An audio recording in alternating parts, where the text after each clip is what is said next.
ஆமென். சபையார் அனைவருக்கும் என்னுடைய அன்பான வாழ்த்துக்களை நாங்கள் தெரிவித்துக் கொள்கிறோம். River City Church Australia Sydney மக்கள் உங்களுக்கு அன்பான வாழ்த்துதலை தெரிவித்துக் கொள்கிறார்கள். என்ன எடுத்த உடனே ஆஸ்திரேலியான்னு பேசுகிறேன்னு நினச்சிக்கிறீங்களா? நான் உங்கள் சபையுடைய மகள் தானே. ஆனால் ஆண்டவர் என் கூட என்ன தெரியுமா சொன்னார்? இந்த சபைக்கு நிறைய டாட்டர்ஸ் வந்திருக்காங்க. யாரெல்லாம் இந்த சபைக்கு மருமகளாக வந்திருக்கீங்க? கை தூக்க பார்க்கலாம். மருமகளாக இந்த சபைக்கு மருமகனாக வந்திருக்கிறவங்களாம் கை தூக்குங்க. நான் எப்போவுமே யோசிப்பேன், இந்த வாரம் நான் சர்ச்சுக்கு வந்தபோது கூட ஒரு சகோதரி சொன்னாங்க, அக்கா நீங்கள் எதுக்கு ஆஸ்திரேலியா போனீங்க? இங்கே இருந்திருக்கலாமே, எல்லாருக்கும் சந்தோஷமாக இருந்திருக்குமே. நானும் நிறைய வாட்டி யோசிப்பேன், முடிச்சூர் சபை இப்படி ஆவியில் அண்ணலாக இருக்கிறே, இங்கே இருந்திருக்கலாமே, இங்கே இருந்தால் நிறைய சந்தோஷமாக இருந்திருக்குமே, எல்லாரும் இருக்கிறாங்க, நானும் ஆஸ்திரேலியாவில் இருந்திருக்கேன், மிகுந்த மகிழ்ச்சி. ஆனால் ஆண்டவர் என்ன தெரியுமா சொல்கிறாரு? பால வயதின் குமாரன் பலவான் கையில் உள்ள அம்புன்னு சொல்கிறாரு. நீங்கள் தான் அந்த பால வயதின் குமாரன். உங்கள் சபையிலிருந்து வெளியே சென்ற நாங்கள் அம்புகள். ஸோ அந்த பெருமையும் நாங்கள் வெளிநாட்டில் ஊழியம் செய்கிற ஆத்தும அறுவடைக்கும் உங்களுடைய ஜபமும் உங்களுடைய வேண்டுதல்களும் தான் உங்களுக்கு அந்த பெருமை சேரும். ஹல்லேலூயா. எத்தனையோ ஸ்டேஜஸ் ஏறி இருக்கேன்ப்பா. ஆனால் நம்மளுடைய தாய் திருச்சபையிலிருந்து பேசும்போது ஐ கெட் வெரி இமோஷனல். ஒரு மகிழ்ச்சி, ஒரு சந்தோஷம். ஏன்னா நம்மளை வளர்த்து கொடுத்தது இந்த சபை. முடிச்சூர் திருச்சபையிலே வளர்ந்து கர்த்தருடைய வார்த்தையை பெற்றுக்கொண்டு கர்த்தருடைய அபிஷேகத்தை பெற்றுக்கொண்டு இன்னைக்கு தேசங்களுக்கு நாங்கள் செல்லும்படியாக கர்த்தர் கிருபை பாராட்டியிருக்கிறார். விசேஷமாக இந்த பெண்கள் ஐக்கியத்துக்காக நான் எப்பொழுதும் கடமைப்பட்டிருக்கிறேன். உங்களுக்கு நன்றி சொல்லாமல் நான் பிரசங்கத்துக்கு கடந்து செல்ல முடியாது. என்னுடைய தாய் ஆஸ்திரேலியா வந்திருந்த போது நீங்கள் ஜெபத்திலே தாங்கினீர்கள். உங்கள் ஜெபந்தான் அவர்களுக்கு விடுதலையும் சுகத்தையும் கொடுத்தது. ஆமேன். நம்முடைய தேவனுடைய வார்த்தைக்கு முன்பாக கடந்து செல்லும் போது இந்த நாளின் தலைப்பு என்ன தெரியுமா? அழகா பாடினார்கள் என்னோட நீஸ் கேரன். என்ன பாட்டு? அப்பா இதாவே. இந்த நாளில் உங்களுக்கு நான் கொடுக்கப்பட்ட தலைப்பு ஃப்ரம் ஸ்லேவரி டு சன்ஷிப். அடிமைத்தனத்திலிருந்து அப்பா பிதாவே என்று கூப்பிடத்தக்க புத்திர சுவிகாரத்தின் ஆவியை ஏசப்பா இன்னைக்கு நமக்கு தரப்போறார். எத்தனை பேர் விசுவாசிக்கிறீங்க? நான் சீக்கிரமாக கடந்து செல்ல விரும்புகிறேன். ஆனால் சில முக்கியமான விஷயங்களை உங்களோடு கூட சொல்லிவிட்டு நான் கடந்து செல்லலாம். ஸோ எல்லாரும் எடுத்துக்கொள்ளலாமா? அப்போஸ்தலனாகிய பவுல் பிலமோனுக்கு எழுதின நிருபம் எத்தனாவது அதிகாரம் சொல்லுங்க பார்க்கலாம்? ஒன்னே ஒன்று தான். It's one of the shortest chapter in the Bible. So ரொம்ப சீக்கிரமாக கடந்து சொல்லலாம், வாசிக்கலாம். அப்போஸ்தலனாகிய பவுல் பிலமோனுக்கு எழுதின நிருபம் 1ஆம் அதிகாரம் வசனங்கள் 8 முதல் 18 முடிய. ஆகையால் பவுலாகிய நான் முதிர் வயதுள்ளவனாகவும் இயேசு கிறிஸ்துவின் நிமித்தம் இப்பொழுது கட்டப்பட்டவனாகவும் இருக்கிறபடியால் நீர் செய்யத்தக்கதை உமக்கு கட்டளையிடும்படிக்கு கிறிஸ்துவுக்குள் நான் துணியத்தக்கவனாய் இருந்தாலும் அப்படி செய்யாமல் அன்பின் நிமித்தம் மன்றாடுகிறேன். என்னவென்றால் கட்டப்பட்டிருக்கையில் நான் பெற்ற என் மகனாகிய ஒனேசிமுக்காக உம்மை மன்றாடுகிறேன். முன்னே அவன் உமக்கு பிரயோஜனம் இல்லாதவன், இப்பொழுதோ உமக்கும் எனக்கும் பிரயோஜனம் உள்ளவன். அவனை நான் உம்மிடத்திற்கு அனுப்புகிறேன். என் உள்ளம் போல் இருக்கிற அவனை நீர் ஏற்றுக்கொள்ளும். சுவிசேஷத்தின் நிமித்தம் கட்டப்பட்டிருக்கிற எனக்கு ஊழியம் செய்யும்படி உமக்கு பதிலாக அவனை என்னிடத்தில் வைத்து கொள்ள வேண்டும் என்றிருந்தேன். ஆனாலும் நீர் செய்யும் நன்மையை கட்டாயத்தினால் அல்ல, மனப்பூர்வமாய் செய்யத்தக்கதாக நான் உம்முடைய சம்மதி இல்லாமல் ஒன்றும் செய்ய எனக்கு மனதில்லை. அவன் என்றென்றைக்கும் உம்முடையவனாய் இருக்கும்படிக்கும் இனிமேல் அவன் அடிமையானவனாகல்ல, அடிமையானவனுக்கு மேலானவனாகவும் பிரியமுள்ள சகோதரனாகவும் இருக்கும்படிக்கும் கொஞ்சம் காலம் உம்மை விட்டு பிரிந்து போனானாக்கும். எனக்கு அவன் பிரியமான சகோதரனானால் உமக்கு சரீரத்தின்படியேயும் கர்த்தருக்குள்ளும் எவ்வளவு பிரியமுள்ளவனாய் இருக்க வேண்டும். ஆதலால் நீர் என்னை உம்மோடே ஐக்கியமானவன் என்று எண்ணினால் என்னை ஏற்றுக்கொள்வது போல அவனையும் ஏற்றுக்கொள்ளும். அவன் உமக்கு யாதொரு அநியாயம் செய்ததும் உம்மிடத்தில் கடன் பட்டதும் உண்டானால் அதை என் கணக்கிலே வைத்துக்கொள்ளும். தேங்க்யூ. ஸோ இந்த அதிகாரத்தில் யாரை பற்றி நான் வாசிக்கிறோம்? ஒனேசிமஸ் அப்படின்னு சொல்ற ஒரு சகோதரனை பத்தி வாசிக்கிறோம். அவர் எப்படிப்பட்டவராய் இருந்தார்? அவர் ஒருத்தருக்கு வேலைக்காரராய் இருந்தார். அவருக்கு நிறைய பேர் வச்சிருக்காங்க அந்த பைபிள்ல. என்னெல்லாம் பேர் இருந்தது தெரியுமா? அவருக்கு பேரு அடிமை, அவருக்கு பேரு யூஸ்லெஸ், ஓடி போனவன், உதவாக்கரை, ஒன்றுக்கும் உதவாத ஒரு அடிமையாய் பீலேமோனிடத்திலே அடிமையாய் வேலை செய்த ஒரு மகன். ஆனால் அவர் என்ன பண்ணார் தெரியுமா? இந்த பீலேமோனிடத்தில் என்னிடத்தில் வேலை செய்வதற்கு இஷ்டமில்லை அப்படின்னு சொல்லிட்டு அவர் பீலேமோனை விட்டு ஓடி சென்று விட்டார். அவர் ஓடி சென்ற நேரத்திலே ஒருவரை அவர் சந்தித்தார். அவர் பேர் யார் தெரியுமா? யார் சொல்லுங்க பார்க்கலாம்? அப்போஸ்தலனாகிய பவுல். ஒரு சிலருடைய பாத்ஸ் நம்ம கிராஸ் பண்ணும்போது அவர்களுடைய பரிசுத்த ஆவியானவர் அவர் மேல் இருக்கும்போது அவங்க லைஃப் நம்ம லைஃப்பை இம்பேக்ட் பண்ணுமா பண்ணாதா? தற்செயலாக ஆண்டவர் ஒருத்தருடைய ஒருத்தர் கனெக்ஷன் கொடுக்க மாட்டாரு. ஆண்டவருடைய திட்டமும் பரிசுத்த ஆவியானவருடைய தீர்மானமும் நிறைவேறும்படியாக தான் அந்த கனெக்ஷன் வரும். இப்ப யாரை மீட் பண்ணது? ஒனேசிமஸ் யாரை மீட் பண்ணாரு? பவுலை மீட் பண்ணவன என்னாச்சு தெரியுமா? அவருடைய வாழ்க்கை தலைகீழாக மாறியது. முன்பே அவரை என்ன சொன்னாங்க வாசிக்கலாமா? 5ஆம் வசனம் வாசிங்க. 15ஆம் வசனம் வாசிங்க.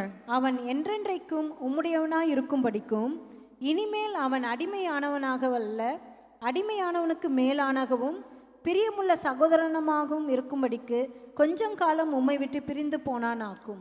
இந்த வசனத்தை தான் சாமி உங்களோடு கூட பேச சொல்லியிருக்கிறாரு. அவன் அடிமையானவன் அல்ல, அடிமையானவனுக்கு மேலான பிரியமுள்ள சகோதரன். எல்லாரும் சொல்லாமா? நான் அடிமையானவன் அல்ல. சொல்லுங்க பார்க்கலாம். நான் அடிமையானவன் அல்ல. எத்தனை பேர் இன்னைக்கு அடிமைப்பட்டிருக்கிறோம்? அந்த காலத்துல தான் அடிமையா இருந்தாங்க இல்லையா? இந்த காலத்துல மாடர்ன் டே ஸ்லேவரியில நம்ம எல்லாம் மாட்டிக்கொண்டிருக்கோம். நம்மளுடைய மொபைல் போன்ஸ்க்கு எத்தனை பேர் அடிமையா இருக்கும்? நம்மளுடைய ஒர்க்குக்கு எவ்வளவு பேர் அடிமையா இருக்கும் இல்லையா? நம்மளுடைய இந்த மாடர்ன் கல்ச்சர், மாடர்னா இருக்கணும், வசதியான வாய்ப்புகளோடு இருக்கணும், பெரிய வீடு இருக்கணும், நல்ல ஒரு வசதியான கார் இருக்கணும், நல்ல நகை போட்டுக்கணும், இதையெல்லாம் அடிமைத்தனம் இல்லையா? ஆண்டவர் சொல்றாரு, இந்த அடிமைத்தனத்தை மாற்றுவதற்காக தான் நான் வந்திருக்கேன்னு சொல்றாரு. இந்த கிறிஸ்துமஸ் காலங்களில் இயேசு கிறிஸ்து என்ன பண்ணியிருக்காரு? நமக்காக பிறந்தார். எதுக்காக பிறந்தார் தெரியுமா? இந்த ஹோல் காஸ்பல் இந்த ஒரே அதிகாரத்தில் முடிச்சிடலாம். ஏன்னா ஆண்டவர் நமக்காக வந்தது எது தெரியுமா? நம்மளுடைய அடிமைத்தனத்தை மாற்றுவதற்கு. அப்ப பீலமோனுடைய வேலைக்காரன் அடிமையா இருந்தான். அவனுக்கு பேரு யூஸ்லெஸ்ன்னு கூட சொல்றாங்க. 11ஆம் வசனம். முன்னே அவன் உனக்கு பிரயோஜனமே இல்லை. முன்னே பீலமோனுக்கு ஒனேசிமஸ் பிரயோஜனமே இல்லை. நம்மளை பார்த்து எத்தனை பேர் சொல்லியிருக்காங்க, இவன் பிரயோஜனமற்றவன், இவன் ஒரு யூஸ்லெஸ், இவன் பிஸ்னஸை இழுத்து மூடிட்டாங்க, அவன் நஷ்டப்பட்டு போச்சு, அவனுடைய வீடு வெள்ளத்துல அழிந்து போச்சு, இனிமே அவன் தலை நிமிர மாட்டான்னு எத்தனை பேர் நமக்கு சொல்லியிருக்காங்க. அவங்க அப்பா இறந்துட்டார், அவங்க அம்மா இறந்துட்டார், இனிமே அவன் உருப்பட மாட்டான். எத்தனை பேர் இந்த காரியங்கள் ஆண்டவர் சொல்கிறாரு, உங்களை யூஸ்லெஸ், உங்களை ஸ்லேவ், உங்களை ஒண்ணுக்கும் உதவாதவன் என்று சொல்ற நேரத்துல ஆண்டவர் உங்களுடைய காரியங்களை மாற்ற போகிறார். எத்தனை பேர் விசுவாசிக்கிறீங்க? இன்றைய தினத்துல இந்த வசனத்தை கேட்கும் போதே ஆவியானவர் அநேகரோடு கூட பேசிக்கொண்டிருக்கிறார். ஒருவன் கிறிஸ்துவுக்குள் இருந்தால் புது சிருஷ்டியா இருக்கிறான், பழையவைகள் ஒழிந்து போயின, எல்லாம் புதிதாயின. ஸோ நம்மளுடைய வாழ்க்கையில ஸ்லேவரியா இருக்கிறோமா, திருடனா இருக்கோமா? ஒரு சில பேர் சொல்றாங்க, அவன் பீலமோன் கிட்ட நிறைய காசை திருடி கொண்டு ஓடி போனான்னு சொல்றாங்க. ஸோ அவனுக்கு இருந்த அந்த கெட்ட பேர் ஸ்லேவரி, யூஸ்லெஸ், ஓடி போனவன். அநேக காரியங்களை குறித்து நம்ம என்ன பண்றோம்? ஒரு ப்ராப்ளம் ஒரு இடத்துல இருந்தால் நம்ம என்ன பண்றோம்? எனக்கு இந்த இடம் பிடிக்கல, நம்ம என்ன பண்ண போறோம்? ஓடி போக போறோம். பைபிளில் நம்ம பார்த்தீங்கன்னா, நம்ம ஆதாம் ஏவாள் என்ன பண்ணாங்க? ஏதேன் தோட்டத்தை விட்டு ஓடி போனாங்க. யோசேப்பு என்ன பண்ணார்? தன்னுடைய சகோதரர்களை விட்டு ஓடி போனார். ஆனால் ஆண்டவருடைய கிருபை யாரோடு இருந்தது? யோசேப்போடு இருந்தது. இன்னைக்கு நிறைய பேர் நம்மளுடைய பிரச்சனைகளை விட்டு, இந்த இடத்துல எனக்கு கஷ்டம் அதிகமா இருக்கே, துன்பம் அதிகமா இருக்கே, நான் இந்த இடத்த விட்டு ஓடி போலாமா, என்னுடைய மேனேஜர் என்னை ரொம்ப கொடுமைப்படுத்துறாங்களே, கண்டினியூஸா நான் வேலை பண்ணிக்கொண்டே இருக்கிறேனே அப்படின்ற மென்டாலிட்டி இருக்கிற உங்களை பார்த்து ஆண்டவர் சொல்கிறார், இன்றைக்கு அந்த அடிமையானவன் அல்ல. we are no longer slaves. அடிமைத்தனத்தின் ஆவியை நமக்கு கொடுக்காமல் என்ன சொல்றாரு? அப்பா பிதாவே என்று அழைக்க கூட புத்திர சுவிகாரத்தின் ஆவியை கொடுக்கிறாரு. ஸோ ஒனேசிமஸ் திரும்ப எப்படி மாறினார் தெரியுமா? he became useful. 10ஆம் வசனம் வாசிக்கலாம். 10ஆம் வசனம் வாசிங்க. என்னவென்றால், கட்டப்பட்டிருக்கையில் நான் பெற்ற என் மகனாகிய ஒனேசிமுக்காக உம்மை மன்றாடுகிறேன். முன்னே அவன் உமக்கு பிரயோஜனம் இல்லாதவன், இப்பொழுதோ உமக்கும் எனக்கும் பிரயோஜனம் உள்ளவன். முன்னே அவன் என்ன பண்ணிட்டான்? பிரயோஜனம் இல்லாதவன். இப்ப என்னாச்சு? பிரயோஜனம் உள்ளவன். அடுத்த வசனம் வாசிக்கலாமா? அவனை நான் உம்மிடத்திற்கு அனுப்புகிறேன், என் உள்ளம் போல் இருக்கிற அவனை நீர் ஏற்றுக்கொள்ளும். பவுல் ஒனேசிமஸ் பற்றி என்ன சொல்றாரு? என் உள்ளம் போல் இருக்கிறவன். திருடன், ஓடி போனவன், ஒன்னுத்துக்கும் உதவாக்கற. ஆனா ஆண்டவரை சந்தித்த போது அவனுடைய வாழ்க்கை எப்படி மாற்றுது? என் உள்ளம் போல் இருக்கிறவன். 10ஆம் வசனத்தை பார்த்தீங்கன்னா, என் மகன், மை சன். ஒரு பெரிய அத்தாரிட்டி இல்லை எங்கிட்ட. இன்னைக்கு நான் எனக்கு திருச்சபையில் எனக்கு எங்கள் அப்பான்னு சொல்கிறதுக்கு ஒரு சந்தோஷம் இல்லை, என்னுடைய தாய் சபைன்னு சொல்கிறதுக்கு ஒரு சந்தோஷம். என் வேலைக்காரனாக இருக்கிற உங்களை பார்த்து ஆண்டவர் சொல்கிறாரு, you are my daughter, you are my son. ஏன் உங்களுக்கு இந்த மென்டாலிட்டி? ஏன் இப்படி ஒரு போராட்டம்? ஏன் நீங்கள் அடிமைத்தனமாக இருக்கிறீங்க? உனக்காக நான் மரித்தேனே, உனக்காக என்னுடைய ஜீவனை கொடுத்தேனே. உங்களை அடிமைத்தனத்தின் மாற்றுவதற்காக தானே ஏசப்பா வந்தாரு. கிறிஸ்மஸ் காலங்களில் இன்னைக்கு சொல்றாரு, அநேகர் வந்து அந்த மென்டாலிட்டியோட இருக்கிறதை ஆண்டவர் எனக்கு காண்பிக்கிறார். ஒரு ஸ்லேவ் மென்டாலிட்டி, ஒரு யூஸ்லெஸ் மென்டாலிட்டி. அடுத்தவர்கள் சொன்ன வார்த்தையே வச்சுக்கிட்டு அவங்க என்ன அப்படி சொல்லிட்டாங்க, இனிமே நான் என்னுடைய வாழ்க்கையில முன்னேற்றம் இல்லை, இப்படிதான் நான் இருக்க போறேன்னு நீங்க நினைச்சீங்கன்னா, இந்த பிரசங்கம் உங்களுக்காக மட்டும்தான். இந்த பிரசங்கம் உங்களுக்காக மட்டும்தான். உங்களுடைய வாழ்க்கையை ஆண்டவர் எப்படியாக மாற்றப் போகிறார்? யூஸ்ஃபுல்லாக மாற்றப் போகிறார். ஒனேசிமஸ் பிரயோஜனமில்லாத இருந்த காலத்திலே பவுலை மீட் பண்ணும்போது யாரை அறிந்து கொண்டான்? இயேசு கிறிஸ்துவை அறிந்து கொண்டான். அவனுடைய பேர் இப்ப என்னாச்சு? பவுலின் மகனாச்சு. My son, he is very useful. இன்னொரு இடத்துல இன்னொரு அருமையான வார்த்தை யூஸ் பண்றார், மை பிரதர் அப்படின்னு சொல்றாரு. 16ஆம் வசனத்தை வாசிங்கள். எனக்கு அவன் பிரியமான சகோதரனானால் உமக்கும் சரீரத்தின்படியேயும் கர்த்தருக்குள்ளும் எவ்வளவு பிரியமுள்ளவனாய் இருக்க வேண்டும். ஸோ என்னெல்லாம் சொல்றாரு? சகோதரன் சொல்றாரு இல்ல? ஸோ எப்படிப்பட்டவனாக மாறினாங்கள்? பிரயோஜனம் இல்லாமல் அடிமைத்தனத்தில் இருக்கிறவங்கள ஓடி போனவன், ஒன்றிற்கும் உதவாதவன் என்று சொல்லுகிற நேரத்தில் பவுலை சந்தித்த போது சில விஷயங்கள் நடந்தது. அந்த விஷயங்களை குறித்து தான் நான் பேச போறேன். அந்த விஷயங்கள் நடந்ததினாலே அவன் எப்படிப்பட்டவனாய் மாறினான்? பிரயோஜனம் உள்ளவனாய் மாறினான். தன்னுடைய இருதயத்துக்கு ஏற்றவனாய் மாறினான். மகனாய் மாறினான். அடுத்தது அடிமைத்தனவனால என்னுடைய சகோதரனாய் மாறினான். இன்னைக்கு ஆண்டவர் சிலருடைய வாழ்க்கையை மாற்ற போறார். எத்தனை பேர் விசுவாசிக்கிறீங்க? ஸோ இந்த நாளுக்குரிய மெசேஜ் இதுதான். எப்படி ஒனேசிமஸ் என்ன பண்ணாரு? எப்படி ஒரு ஸ்லேவ் வந்து ஒரு சன்னாக முடியும்? எப்படி ஒரு அடிமைத்தனத்துல பாவத்துல மூழ்கி இருக்கிற அவன் எப்படி ஆண்டவருடைய ஊழியக்காரனா இருக்கிறான் அப்படின்றத நம்ம பார்க்க போகிறோம். 5 hours. யாரெல்லாம் நோட்ஸ் எடுப்பீங்க சர்ச் வசனம் கேட்கும்போது? எடுப்பீங்களா? Okay, very good. நான் எப்பவுமே நோட்ஸ் தான், லெக்சரராக இருக்கிறதுனால எனக்கு எப்பவுமே நோட்ஸ் எழுத பிடிக்கும். ஃபர்ஸ்ட் ஆர் என்ன தெரியுமா? ஒனேசிமஸ் வாழ்க்கையில ரிசீவிங் கிரைஸ்ட். எல்லாரும் சொல்லாமா? Receiving Christ. ஸோ முதல்ல ஒனேசிமஸ் என்ன பண்ணாரு? பவுலை சந்தித்த போது அந்த என்கவுண்டர்ல பவுல் யாரை இன்ட்ரடியூஸ் பண்ணாரு? ஜீசஸ் கிரைஸ்டை இன்ட்ரடியூஸ் பண்ணார். கர்த்தராகிய இயேசு கிறிஸ்துவை அறிவீர்கள் அப்படின்னு தானே வேதம் சொல்கிறது. ஸோ நமக்குள்ள கிறிஸ்து இருந்தார்னா நம்மளை சுற்றி இருக்கவங்க லைஃப்பை இம்பாக்ட் பண்ணுவோம். ஏன்னா நமக்குள்ள யார் இருக்கா? பரிசுத்த ஆவியானவர் இருக்கார். இப்போ பவுலுக்குள்ள இருந்த அந்த பரிசுத்த ஆவி யாருடைய வாழ்க்கையை தொட்டது? ஒனேசிமஸை தொட்டது. அவன் என்ன பண்ணாரு? ஜீசஸை என்கவுண்டர் பண்ணாரு. ஸோ முதலாவது கிறிஸ்துவை அறிகிற அனுபவம் வேண்டும் எல்லாருக்கும், சரியா? ஸோ கிறிஸ்துவை அறிகிறனோது மாத்திரமல்ல, கிறிஸ்துவுக்கு ஒரு சீஷன் ஆனான். சீஷன் என்னது? டிசைபிள். மத்தேயு 28ஆம் அதிகாரம் 19ஆம் வசனம் என்ன சொல்கிறது? ஆகையால் நீங்கள் புறப்பட்டு போய் சகல ஜாதிகளையும் சீஷராக்குவீர்கள். ஸோ கிறிஸ்துவை அறிந்துக்கிட்டா மாத்திரம் போதாது. I am now a believer, I am now a born again Christian, I am a Christian, நான் முழுக்க ஞானஸ்தானம் எடுத்துட்டேன், என் பேரை மாத்திட்டேன்னு சொன்னா மாத்திரம் போதாது. We need to grow in spiritual life. So one encounter with God can change your life. எத்தனை பேர் விசுவாசிக்கிறீங்க? ஒரே ஒரு அனுபவம், கிறிஸ்துவை அறிகிற அந்த அனுபவம் மாத்திரம் உங்களுடைய வாழ்க்கையை எப்படி மாற்றும்? தலைகீழாய் மாற்றும். அடிமைத்தனத்தில் இருந்த ஒனேசிமுவை சகோதரனாய் மாற்றும். ரோமர் 8:15 வாசிப்போம். அந்தபடி திரும்பவும் நீங்கள் அடிமைத்தனத்தின் ஆவியை பெற்றிராமல் அப்பா பிதாவே என்று அழைக்கப்படுகிற புத்திர சுவிகாரத்தின் ஆவியை பெற்றிருக்கிறோம். சரி சொல்லலாமா? I am no longer slave சொல்லலாமா?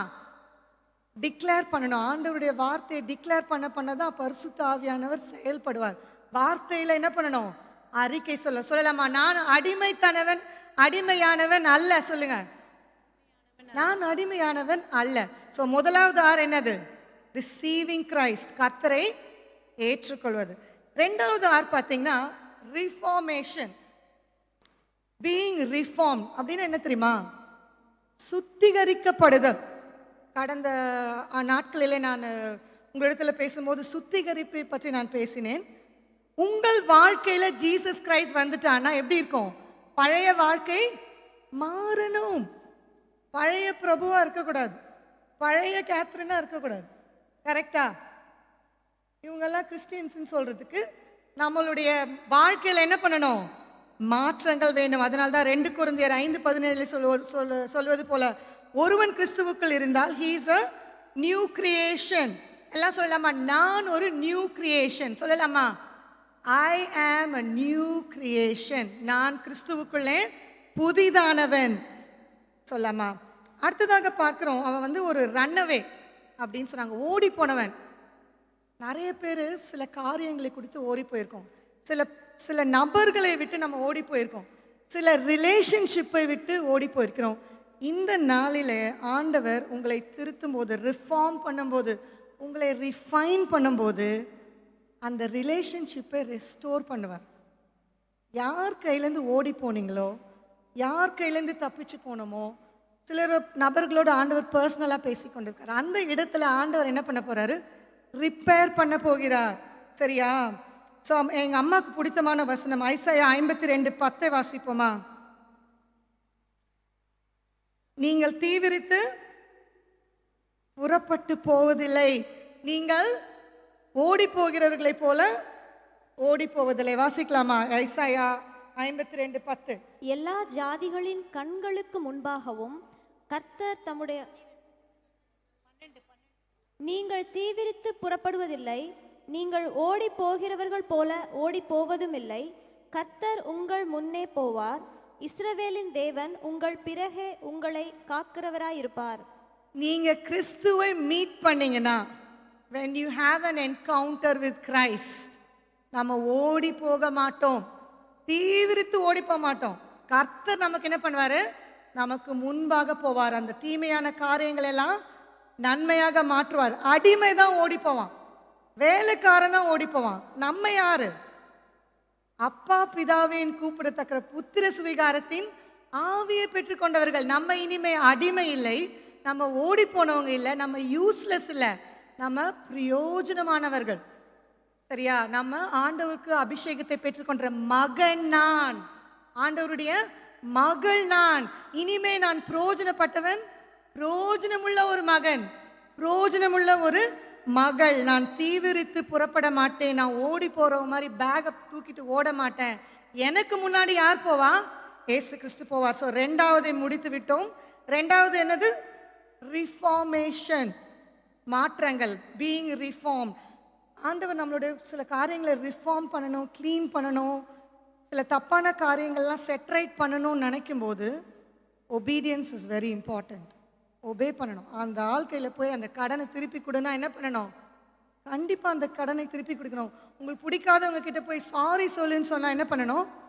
சாரி சொல்லணும். என்னுடைய மகன் இருக்கான், ரஃபேல் இருக்கான், அவனுக்கு அடிக்கடி சில மாற்றங்கள் ஏற்படுகிறது. அப்போ வந்து அவன் கோவப்படும் போது என்ன சாரின்னு சொல்லிட்டா உடனே என்ன பண்ணிடுவான், forgive பண்ணிடுவான். சாரி ரஃபேல் சொன்னாலே சந்தோஷமாயிடுவான். ஸோ ஆண்டவர் நம்மை டிரான்ஸ்ஃபார்ம் பண்ணி கொண்டிருக்கிற அநேக காரியங்களை நம்மளுடைய வாழ்க்கையில் மாற்றும் போது ஆண்டவர் சொல்லுகிற காரியங்களுக்கு நம்ம என்ன பண்ணோம், கீழ்ப்படினோம். மூன்றாவது என்ன தெரியுமா, ரெப்ளிகேஷன்.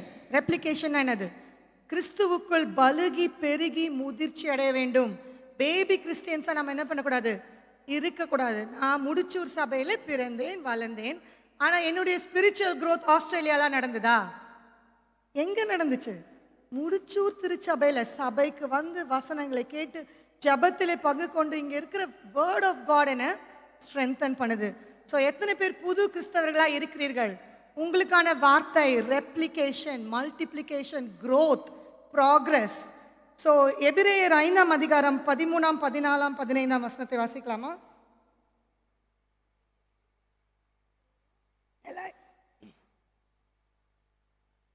பால் உண்கிறவன் குழந்தையாய் இருக்கிறபடியினாலே நீதியின் வசனத்தில் பழக்கமில்லாதவனாய் இருக்கிறான். பலமான ஆகாரமானது நன்மை தீமை இன்னதென்று பயிற்சியினால் பகுத்தறியத்தக்கதாக முயற்சி செய்யும் ஞானத்திரியங்களையும் உடையவர்களாகிய பூரண வயதுள்ளவர்களுக்கே தகும். ஸோ பேபி கிறிஸ்டியன்ஸ், ஒரு குழந்தை பிறந்தவொடனே என்ன கொடுப்போம்? முடிச்சூருக்கு வந்தாலே பிரியாணி தான்.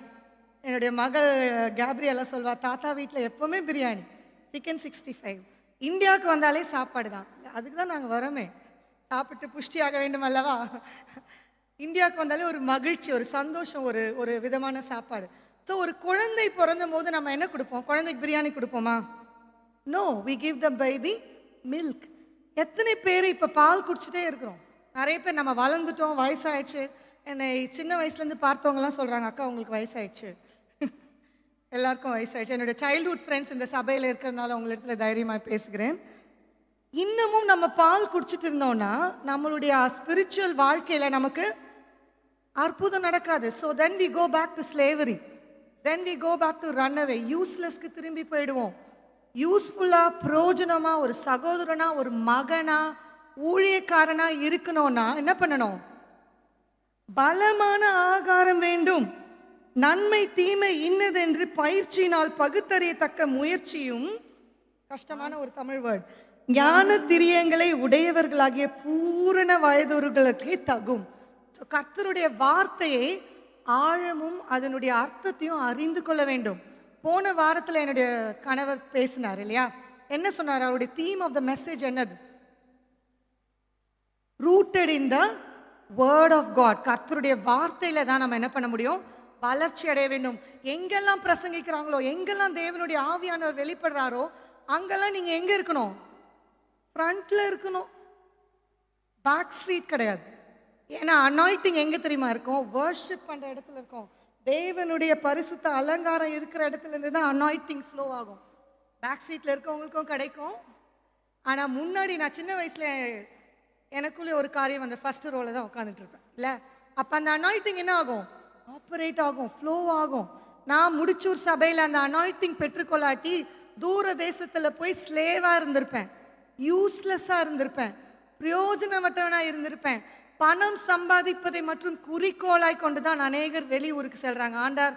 ஆண்டவர் என்னையும் எனக்கானவரையும் ஆண்டவருக்கு ஊழியம் செய்யும்படியாக, பிரயோஜனமுள்ளவர்களாக இருக்கும்படியாக, ஒரு மகனாக, ஒரு மகளாக, ஒரு சகோதரியாக வைத்திருக்கிறார் என்பதற்கு காரணம் என்ன? கர்த்தருடைய வார்த்தையிலே பலப்படுவது. 3ஆம் ஆறை முடித்து விட்டோம். 3ஆம் ஆறு என்னது? Replication, growth and multiplication, growing in Christ.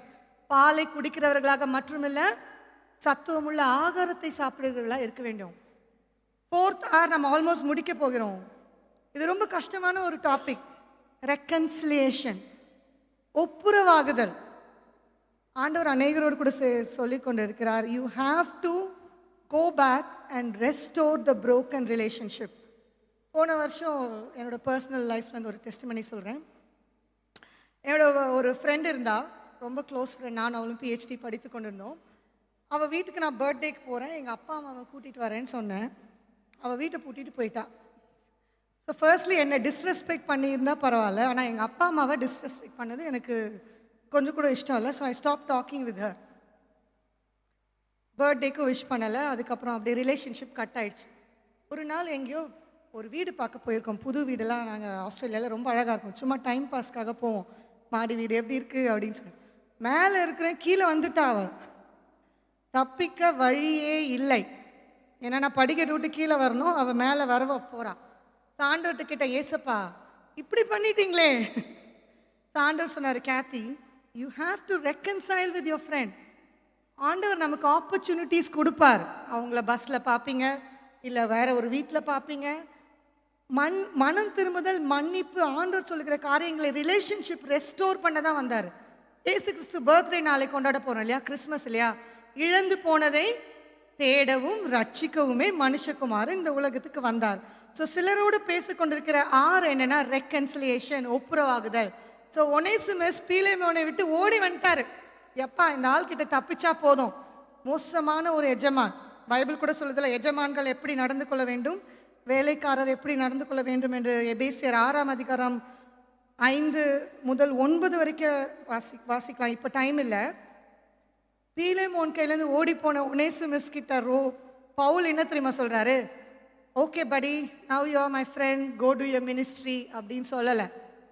Go back, excuse me, you got to go back and set everything right.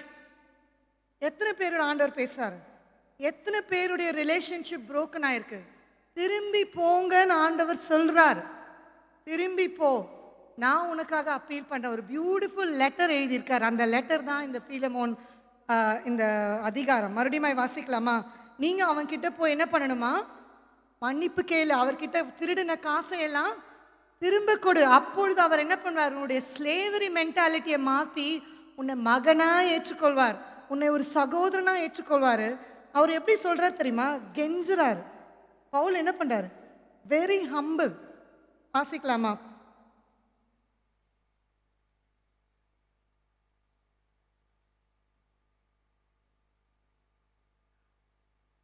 பதினைந்தாம் வசனம். அவன் என்றென்றைக்கும் உம்முடையவனாய் இருக்கும்படிக்கும் இனிமேல் அவன் அடிமையானவனாகவல்ல, அடிமையானவனுக்கு மேலானாகவும் பிரியமுள்ள சகோதரனாகவும் இருக்கும்படிக்கும் கொஞ்ச காலம் உம்மை விட்டு பிரிந்து போனானாக்கும்.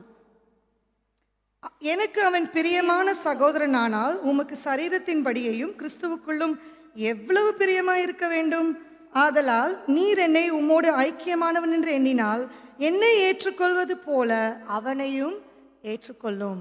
ஸோ ஆண்டவருடைய பிள்ளையாக நம்ம மாறும்போது, ஒப்புரவாகும் போது சமாதானம், ரிலேஷன்ஷிப் என்னாகும், ரெஸ்டோர் ஆகும். அவனை ஏற்றுக்கொள்ளு. அவன் உமக்கு யாதொரு அநியாயம் செய்திருந்தால் உம்மிடத்தில் கடன் பட்டதும் உண்டானால் அதை என் கணக்கிலே வைத்துக்கொள்ளும். பவுல் எவ்வளோ அழகா கெஞ்சுறாருல்ல, ஒரு அடிமைக்காக கெஞ்சுறாரு. எத்தனை பேர் வேலைக்காரர் இடத்துல நம்ம கனிவா இருக்கிறோம் இல்லை? ஒரு அடிமைக்காக கெஞ்சுறாரு. அவன் ஏதாச்சும் உனக்கு தப்பு பண்ணிட்டானா மன்னிச்சிரு, அவன் ஏதாவது கடன் பட்டானா மன்னிச்சிரு. இன்னைக்கு ஜீசஸ் கிரைஸ்ட் வந்தது நோக்கமே இதுதானேங்க. பாவத்திலும் சாபத்திலும் இச்சையிலும் மடிந்து கொண்டிருக்கிற நம்மை பிதாவிடத்தில் சேர்ப்பதற்காக அவர் என்ன பண்ணாரு, மனுஷகுமாரனின் ரூபமாய் வந்தார். பவுல் தன்னை தாழ்த்தி, இந்த லெட்டர் பீலேமோனுக்கு எழுதின போற ஜீசஸ் கிரைஸ்ட் தம்மையே தாழ்த்தினார். நமக்கு சில நேரங்களில் ஹம்பிள்னஸ் வேணும். ஏசு கிறிஸ்து கிறிஸ்மஸ் கொண்டாடுகிற நோக்கமே நம்மை தாழ்த்தி வெறுமையாக்கி நமக்காக மன்றார். என்னுடைய மகன் ஸ்லேவா இருக்கான், என்னுடைய மகள் யூஸ்லெஸ்லா இருக்கா, என் மகள் ஓடி போயிட்டா, என் மகன் திருடிட்டான், என்னுடைய மகனுடைய ரிலேஷன்ஷிப் பிரேக் ஆயிருக்கு, அவனுக்காக நான் சிலுவையில் ரத்தம் சிந்திருக்கிறேன்.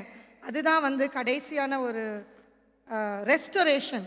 நம்மளை என்ன பண்ணுற ஆண்டவர் திருப்பி கொண்டு வருகிறார். இஸ்ரவேலை கடைசியாக வாசிக்கலாம். ஓசியா 14ஆம் அதிகாரம்.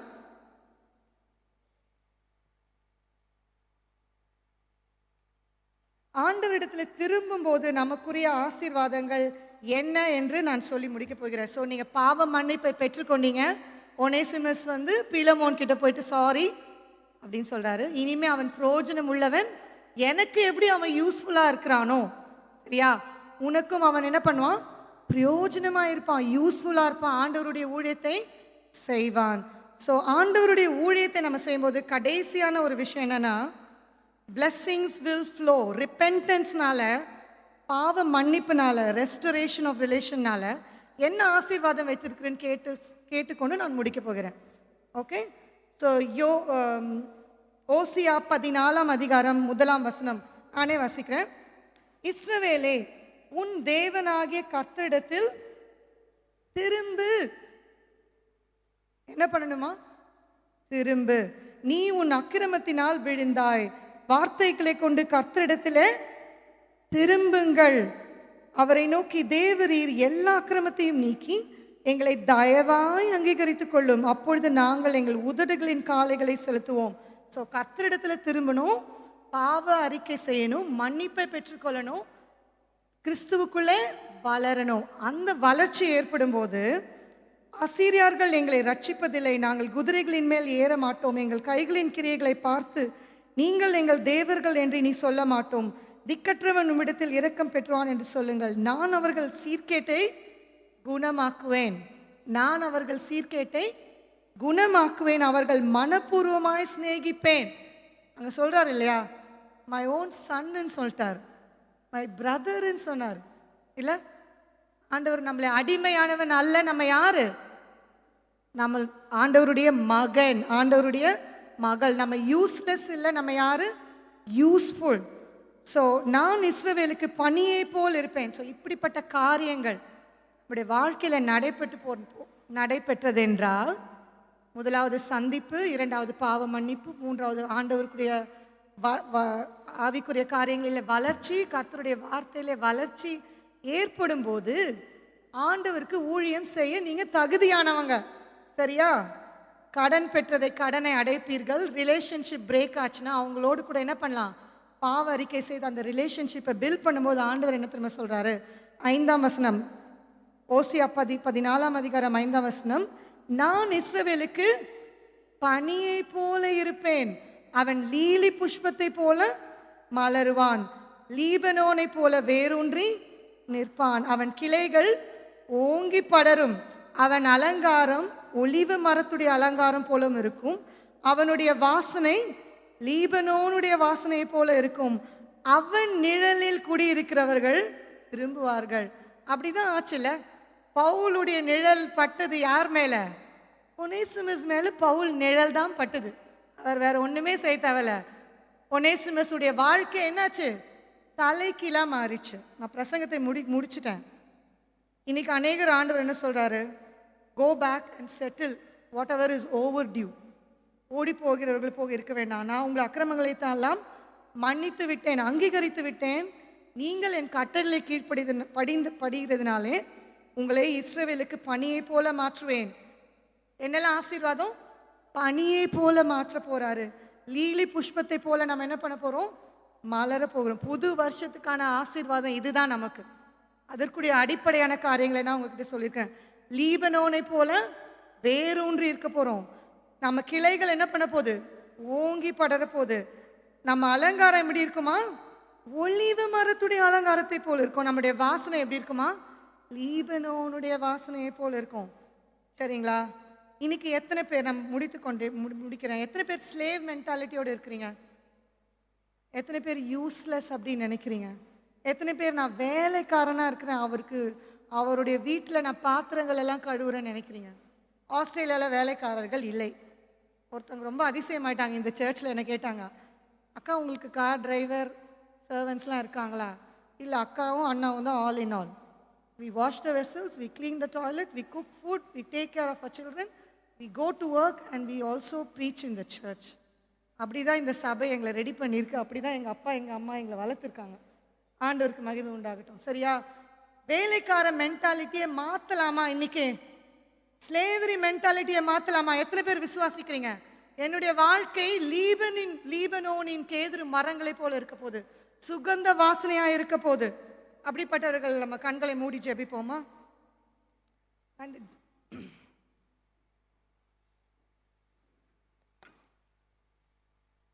முதலாவது காரியம் நான் சொன்னேன், ரிசீவிங் கிரைஸ்ட். கர்த்தரை நீங்கள் என்ன பண்ணணும்? உங்களுடைய சொந்த ரட்சராக ஏற்றுக்கொள்ளணும். ஒனேசிமஸ் உடைய வாழ்க்கையில, பவுலை சந்தித்த போது அவனுடைய வாழ்க்கையில இரண்டாவது ரிஃபார்மேஷன், மாற்றங்கள் ஏற்பட்டுச்சு. ஆண்டவருடைய வாழ்க்கையில மாறும்போது அவன் புது சிருஷ்டியாய் மாறினான். மூன்றாவது காரியம் replication, growth and multiplication, growing in the word of God. ஜெபத்திலும் வேத வாசிப்பிலும் தரித்திருக்க வேண்டும். அப்பொழுதுதான் ஆண்டவர் என்ன பண்ணுவார், நம்மள பிரயோஜனமுள்ள ஒரு பாத்திரமாய் மாற்றுவார். பாலை குடிக்கிறவர்களை போல அல்ல, புஷ்டியும் செழுமையான உணவு கர்த்தருடைய வேத வசனங்களை தியானிப்பை நம்ம வளர வேண்டும். அப்படி வளரும் போது ஆண்டவர் என்ன பண்ணுவார், நம்மளை reconciliation, restoration of relationship, repentance, பழையவைகள் ஒழிந்து போயின எல்லாம் புதிதாயின அப்படிப்பட்டவராக மாற்றுவார். அதோடு கூட நமக்கு என்ன பண்ணுவார், repentance will bring the blessings from God. புதிய வருஷத்துக்குள்ள நம்ம கடந்து போகும்போது இந்த புதிய ஆசீர்வாதங்கள் எல்லாம் மாறும். இன்னைக்கு கேட்போமா, எத்தனை பேர் ஒனேசுவா இருக்கிறீங்க? எத்தனை பேர் அடிமைத்தனத்தின் ஆவியை பெற்றிருக்கிறீங்க? எத்தனை பேர் யூஸ்லெஸ்ஸா இருக்கிறீங்க? உங்களுக்காக நாங்கள் ஜெபிக்க போகிறோம். சபை முடிந்ததும் கூட நானும் என் கணவருமாக இங்கே முன்னாடி நின்று உங்களுக்காக ஜெபிக்க போகிறோம். அநேகருக்கு ஆண்டவர் இந்த நாளில் பேசி கொண்டிருக்கிறார். இஃப் தட் இஸ் யூ, இந்த நாளில் நம்ம ஜெபிப்போமா. ஆண்டவரே, ஒனேசிமுவை மாற்றினீரே அப்பா, என்னையும் மாத்துங்க ஏசப்பா. எனக்குள்ளே இருக்க இந்த அடிமைத்தனம், பாவம், இந்த சின்னை எடுத்து போடுங்க. I am slave to fear. ஆண்டவர் சொல்றார், I am no longer a slave to fear. I am a son of God அப்படின்னு ஒரு அழகான ஒரு பாடல் இருக்கிறது. இந்த நாளிலும் கூட கர்த்தாவே, எங்களோடு கூட நீர் பேசின வார்த்தைக்காக நன்றி ஆண்டவரே. உங்களுடைய சமூகத்திலே மகனாக மகளாக எங்களை ஏற்றுக்கொள்ளுங்க ஆண்டவரே. ஸ்பிரிச்சுவல் growth-ஐ எங்களுக்கு தாங்க ஏசப்பா. பிரயோஜனமுள்ள ஒரு மகளாக மாற்றி போடுங்க. உங்களுடைய ஊழியக்காரியாக எங்களை மாற்றுங்க, உங்களுடைய ஊழியக்காரனாக எங்களை மாற்றுங்க. புதிய வருஷத்துல ஆண்டவரே, நீர் இந்த கிறிஸ்மஸ் காலங்களில் இந்த மகிழ்ச்சியான ஒரு நேரம் அப்பா, நீர் உலகத்துக்கு வந்ததின் நோக்கமே அடிமைத்தனத்தின் ஆவியை எடுத்து போட்டு அப்பா பிதாவே என்று அழைக்கக்கூட புத்திர சுவிகாரத்தின் ஆவியை எங்களுக்கு தாங்க. Let us walk out of this church receiving the sonship. ஆண்டவரே, இந்த காரியங்களில் விடாதபடி போராடுகிற ஒவ்வொரு சகோதரனுக்காக, கண்ணீரோடு ஜெபிக்கிற ஒவ்வொரு சகோதரிக்காக நான் ஜெபிக்கிறேன் ஆண்டவரே. அவர்களுக்கு இந்த பாவமான காரியங்களிலிருந்து விடுதலை இந்த காலை வேளையில நீர் கட்டளையிடும்படியாய் ஜெபிக்கிறேன் அப்பா. ஒனேசிமுவை நீர் மாற்றினீரே அப்பா. ஸ்லேவரி மென்டாலிட்டியை எடுத்து போட்டீரே ஏசப்பா. பிரயோஜனமுள்ள ஒரு சகோதரனாக, தன் மகனாக, தன் மகளாக, ஒரு யூஸ்ஃபுல் பாத்திரமாக எங்களையும் கூட மாற்றுங்க. இந்த சபையில இந்த வசனத்தை கேட்கிற ஒவ்வொருவரையும் பிரயோஜனமுள்ள ஒரு பாத்திரமாக மாற்றுங்க ஆண்டவரே. நீர் எங்களோடு கூட பேசினதுக்காக நன்றி அப்பா. உங்களுடைய வார்த்தை வெளிப்பட்டதுக்காக நன்றி ஆண்டவரே. இந்த வார்த்தை மூலமாக அநேக பலன்களை நீர் கொடுக்க போகிறதுக்காக நன்றி ஆண்டவரே. உங்களுடைய நாமம் மாத்திரம் மகிமை அடையட்டும். இயேசுவின் நாமத்தில் ஜெபிக்கிறோம் பிதாவே. ஆமென். ஆமென். எல்லாரும் கண்களை மூடுவோமா? எல்லாரும் ஆண்டவரை நோக்கி பார்ப்போமா? உங்க பக்கத்தில் இருக்கிற ஒருவரை குறித்தும் நீங்க கவலைப்படாதிருங்க. இது உங்களுக்கும் இயேசு கிறிஸ்துவுக்கும் இடைப்பட்ட தருணம். இது நான் அல்ல, இங்க இருக்க மற்ற எந்த பாஸ்டர்ஸும் யாரும் இல்லை. இது உங்களுக்கும் கிறிஸ்துவுக்கும் குறிய தருணம். இந்த நேரத்தில் கண்களை மூடி ஆண்டவரை நோக்கி பாருங்க. கண்களை மூடுங்க, ஆண்டவரை நோக்கி பாருங்க. ஏசு சுவாமின்னு அவரை கூப்பிடுங்க. ஆண்டவரை இந்த வேலையில் என் கூட கூப்பிடுங்கன்னு சொல்லுங்க. ஏன்னா இப்பொழுதே ஆவிக்குரிய சாவியை உங்களுக்கு கொடுக்க ஆண்டவர் வல்லவராக இருக்கிறார். உங்களுடைய வாழ்க்கை தேவனுக்கு பிரியமில்லாத ஒரு வாழ்க்கையா இருக்குமானா இந்த வேளையில உங்க பாவங்களை அறிக்கையிடுங்க. உங்க வாழ்க்கையில நீங்க யாரையாச்சும் மன்னிக்காம இருப்பீங்கன்னா ஆண்டவரே இவங்களை மன்னிச்சிட்டு சொல்லுங்க. உங்க வாழ்க்கையில யார் நிமித்தமாவது நீங்க தூங்காம இருப்பீங்கன்னா ஆண்டவரே நான் உங்ககிட்ட மன்னிப்பு கேட்கிறேன்னு சொல்லுங்க. உங்க வாழ்க்கையில யாரை நினைத்தாவது நீங்க போட்டியா வாழ்ந்துட்டு இருப்பீங்கன்னா ஆண்டவரே என் திசையை திருப்புங்க, நான் அவங்கள பார்க்காம உங்களை பார்க்கணும்னு சொல்லுங்க. உங்களுடைய சகோதர சகோதரிகள் உங்களுக்கு கஷ்டத்தை கொடுத்து கொண்டிருப்பாங்கன்னா ஆண்டவரே நான் அவங்கள மன்னிக்கிறேன், இனியும் அவர்கள் என்னுடைய வாழ்க்கையில என்னை திசை திருப்ப முடியாது, நான் உண்மையே நோக்கி பார்ப்பேன்னு சொல்லுங்க. உங்களிடத்த ஏதோ மனுஷனோ மனுஷியோ தவறாய் நடந்திருப்பாங்கன்னா ஆண்டவரே அந்த மனுஷனை நான் மன்னிக்கிறேன் சுவாமி, ஆண்டவரே அந்த காரியத்தை நான் மறக்கிறேன் சுவாமி, இந்த வேலையில சுவாமி இந்த காயம் எனக்கு ஆறட்டும், இந்த வேலையில எனக்கு ஒரு விடுதலை வரட்டும், இந்த வேலையில ஆண்டவரே நீர் என் இருதயத்தில் பேசுங்கன்னு சொல்லுங்க. இயேசுவை நோக்கி ஒரு காதலனை போல ஒரு காதலியை போல ஆண்டவரே நான் உன்னை நேசிக்கிறேன்னு சொல்லுங்க. ஆண்டவரே இந்த காயத்தை என்னுடைய இருதயத்திலிருந்து எடுத்து போட்டு சுகத்தையும் சந்தோஷத்தையும் சமாதானத்தையும் என் இருதயத்தில் ஊற்றுங்கன்னு சொல்லுங்க. ஆண்டவரே உம்முடைய வேதத்தை நான் ஆண்டவரே அதிகமாக நேசிப்பேன். ஒரு புதையலை போல இனி ஆண்டவரே உம்முடைய வேதத்தை தேடுவேன். மனுஷரை தேடி ஓடாம உடைய வேதத்தை தேடி அனுதினமும் அதிகாலையிலும் சாயந்தரத்திலும் மதியானத்திலும் இரவிலும் தேடி ஓடுவேன்னு சொல்லுங்க. ஆண்டவரே உம்மை தேடாத நாட்கள் இருக்கக்கூடாது. ஒவ்வொரு நாளும் சுவாமி உம்முடைய பாத படியில நான் ஆரம்பிக்கணும்னு சொல்லுங்க. கர்த்தாவே நீர் இடைப்படுங்க சுவாமி. இயேசுவே நீங்க இடைப்படுங்க. பரிசுத்த ஆவியானவரே உம்முடைய வல்லமை கடந்து வந்ததற்காய் ஸ்தோத்திரம். இந்த வேளையிலே சுவாமி மகிமையின் மேகமா இறங்கி வந்த நீர் இந்த காயங்களை ஆற்றும்படியாய் ஜெபிக்கிறேன் சுவாமி. சத்தியத்தை அறிவீர்கள், சத்தியம் உங்களை விடுதலையாக்கும். இப்பொழுதே சுவாமி ஒரு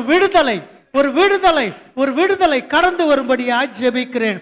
பரிசுத்த ஆவியின் விடுதலை சுவாமி மனுஷரின் இருதயத்துள்ளே புகுந்து ஒரு பரிசுத்த வல்லமையை கொண்டு வந்து ஆண்டவரே ஒரு பரிசுத்த ஹீலிங்கை இந்த வேர்த்தில் நீ தரும்படியாய் ஜெபிக்கிறேன். ஆண்டவரே உள்ளிலே கஷ்டத்தை வைத்து வெளியிலே சிரித்து கொண்டிருக்கிற மனுஷி ஆண்டவரே இந்த வேளையிலே சுவாமி சமாதானத்தை காணட்டும் சுவாமி. உலகம் தரக்கூடாத சமாதானத்தை தருகிறேன்னு சொன்னீங்களே சுவாமி, இந்த வேளையில நீர் சமாதானத்தை தரும்படியா ஜெபிக்கிறேன். ஒரு புதிய காரியத்தை செய்கிறேன் ஆண்டவர் சொல்றாரு.